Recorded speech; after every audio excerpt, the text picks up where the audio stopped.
Hey, this is Kyle, where we look at facts and data behind crypto projects. But today we're going to look at the macro. Is Bitcoin going to crash? Is crypto going to crash? Or do we have some life left in this market? Are we going to see an alt season? We'll get into that. And we're also going to get into some nuggets. I'll make this long, put plenty of nuggets in here, a couple trading ideas that one I think is almost a sure bet, and then a couple others that I like right now.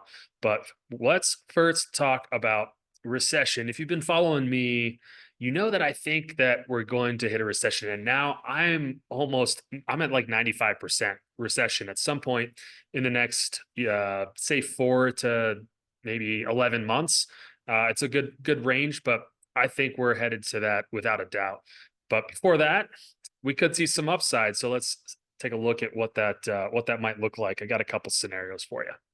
All right. So the reason I think we're going to have a recession is if you look at the yield curve, the 10-year yield minus the 2-year yield, every time it's inverted, we've gotten a recession. The last 7 recessions have been predicted by this. You can see all the way back to the 80s.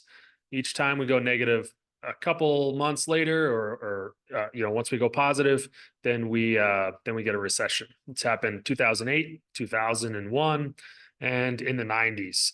So I think that, on top of the fact that we are seeing some of the economic indicators start to miss targets, unemployment is ticking up, and that's the big one. But let's look at right now GDP. So GDP earlier this year was sitting in the threes. I think it was like 3.4 in Q1, and we've been on a downward trend. And a recession is at least 2 quarters of negative growth in the economy, and that's GDP.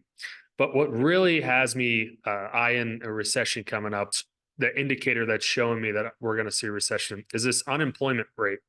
We were at almost an all-time low late last year in unemployment, and we've slowly ticked up to 4.1%. That may not sound like a lot, but let's look at the chart, because the chart tells the story. So if we look at the chart, these red lines are the beginning of recessions.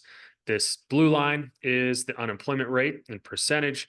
And you can see each time leading into recession, we get this slight little curve, slight little increase right before the recession. Happened in the 90s, happened in early 2000s into 2001, and again happened in 2007 before we saw the recession in December of 2007. Corona was super fast. We didn't really see it there, but look what we're seeing now. We're seeing that nice little curve. And I think that's leading us. It's like a freight train. We're going right into recession. Something else that's, I don't call it coincidental, but look, each time we cross about 55, 56 on the RSI is when we see the recession start. It's pretty consistent through all these previous recessions. And we're getting really close to that here. You can see that RSI is getting pretty close to that orange line. So I think it could be, we could go over it. This could be a couple months delayed before we see the recession. It doesn't have to be exactly, but it's pretty close to that every time. So I think we're headed to recession, but what does that mean for crypto? Well, I got Bitcoin here, and I plotted out 2 scenarios that I see might happen. I think we're going to either rally right into a new all-time high on Bitcoin. And I use Bitcoin because Bitcoin drives the market. It's obviously the largest cap crypto, and it kind of drives what everything else does. So we either go right up into a rally for a new all-time high on Bitcoin and then crash down later, or I think we will see a bounce and then continue our crash. And a couple things that I'm going to be looking at to kind of tell me what's going to actually happen is when we start to see this bounce, or maybe it's back here in later in this month. I'm going to be looking at a couple things. And the first thing is I'm going to be looking at the Dixie. So usually when we're headed into a rate cut, we see the Dixie start to decline. And let me throw the Fed funds rate up here so you can see that. So we're starting to see a little bit decline this week. This past week, that's a pretty strong bar. We're going to need to see that continue. But what happens is when Dixie goes down, you get strength in risk on assets, at least for a short period of time. And there's some other correlations we could look at too. You see a little bit of that happening here back in, let's go back to 2008. Let's go. There we go. 2007. See Dixie start to decline. Fed, held the rates, and then once they started dropping rates, the market actually peaked out a couple months after rates started dropping. You can find the S&P right here. So that's a good little data point. Look, we topped out right here in the S&P, and crypto probably be, it might be the same. I top out at the same time. I top out just a little bit earlier.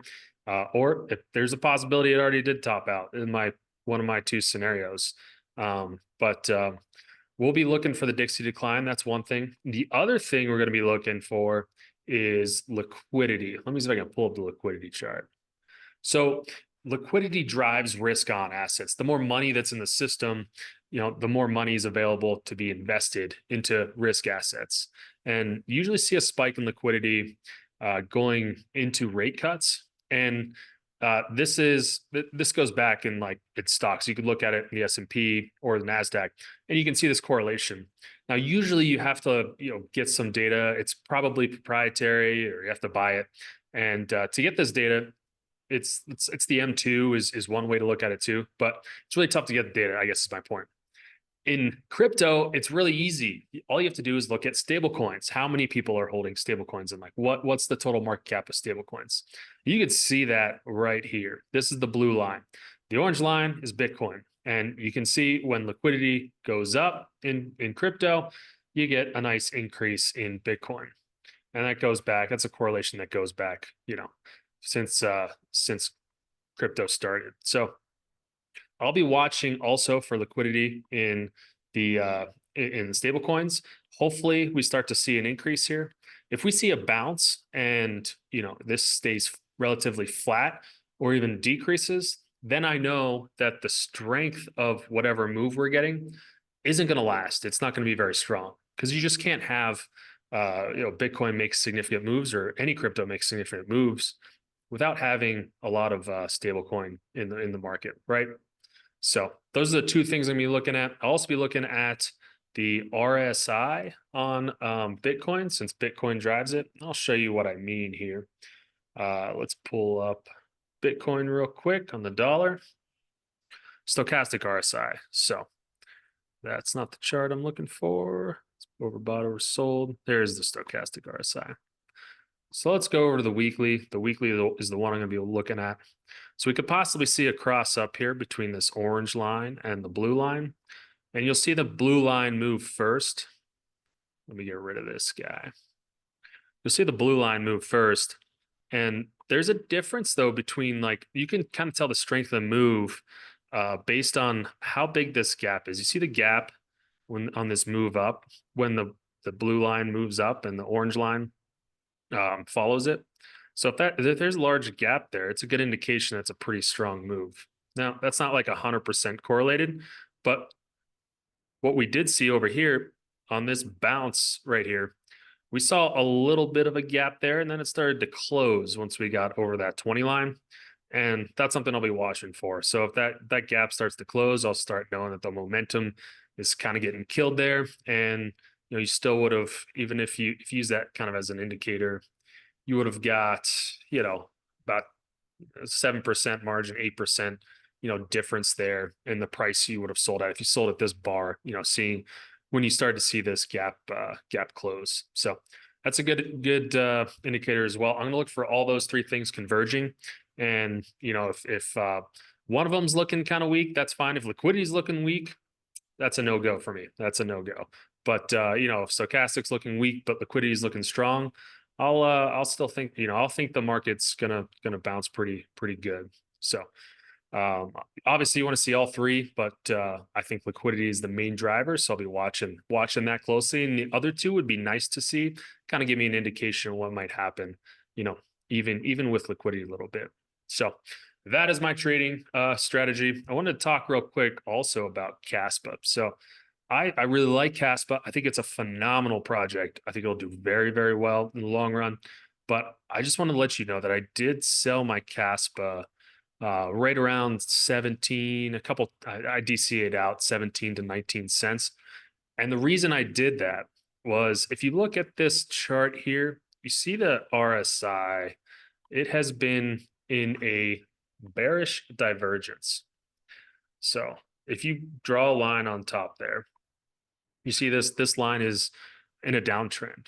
And that's fine, but what you see with price is hitting new all-time highs in all these points.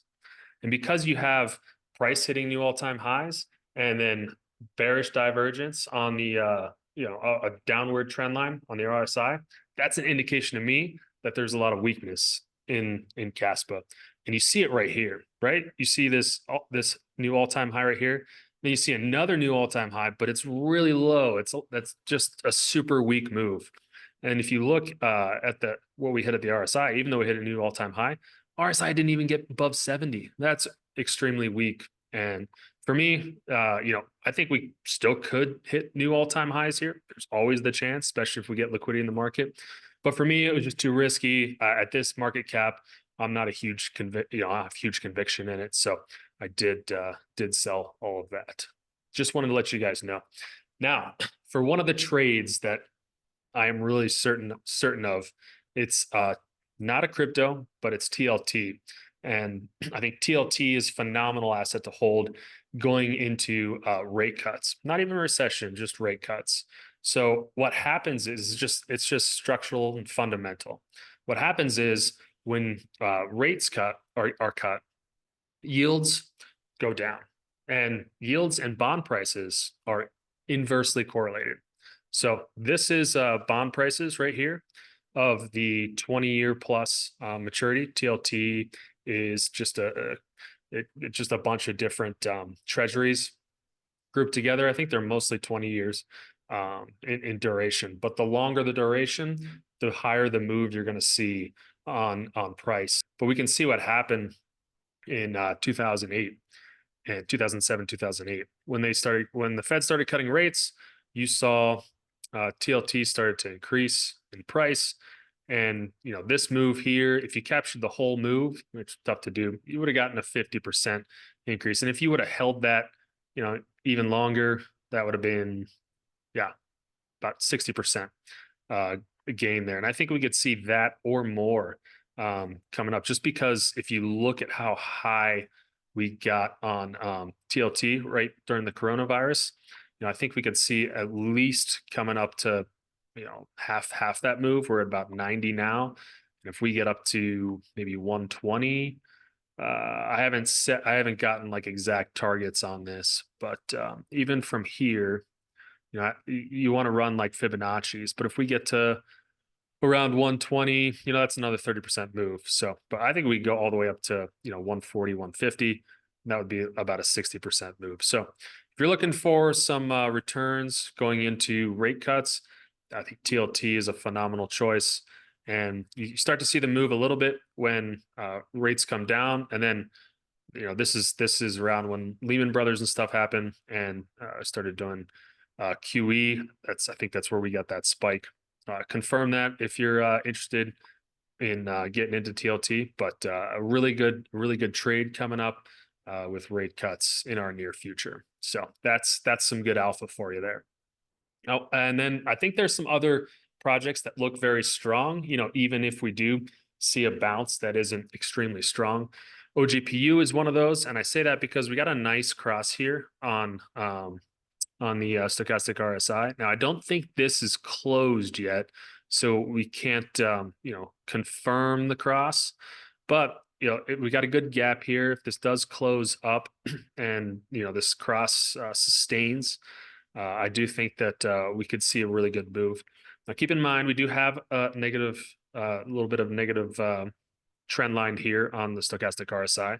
So I think there is some weakness in the future, but if you look at RSI up here, the regular RSI momentum, we've seen really good momentum over the last two price spikes. So I do think OGPU's got some room to move. Another one I think has some room to move is humanoid. Humanoid? It's HMND. Humanode. It's basically like an identity wallet type of thing. I really like the structure here. I think that we're topping out on our stochastic RSI on the daily here, but look at the weekly. We're setting up for a nice cross. We're sitting here at 0 on the weekly, and this trend could continue. Now, of course, we could if we see weakness in the whole market, we could see this thing not sustain this bounce and this rally. But I do think we're headed into bounce, and I think this is a pretty good bet. So I'm probably going to place some chips on the table here. I meant to do it a couple days ago, and I'm kind of disappointed I missed it, but I'll throw a little bit on this. Obviously, not financial advice for you. None of this is personalized financial advice for you, but just want to give you guys some ideas on what I'm seeing. Some of these smaller micro caps have got some opportunity in them. So thanks for watching. I've been working on a project, so I've been kind of slaving away on that. I hope to get out here, do some more videos for you guys, and I'm really excited to show you the project. I think it's going to change the way a lot of people invest in crypto, at least look at the market. So thanks for watching. And if you got value out of this thing, throw me a subscription. You'll get a notification the next time I throw out a new video. Cheers.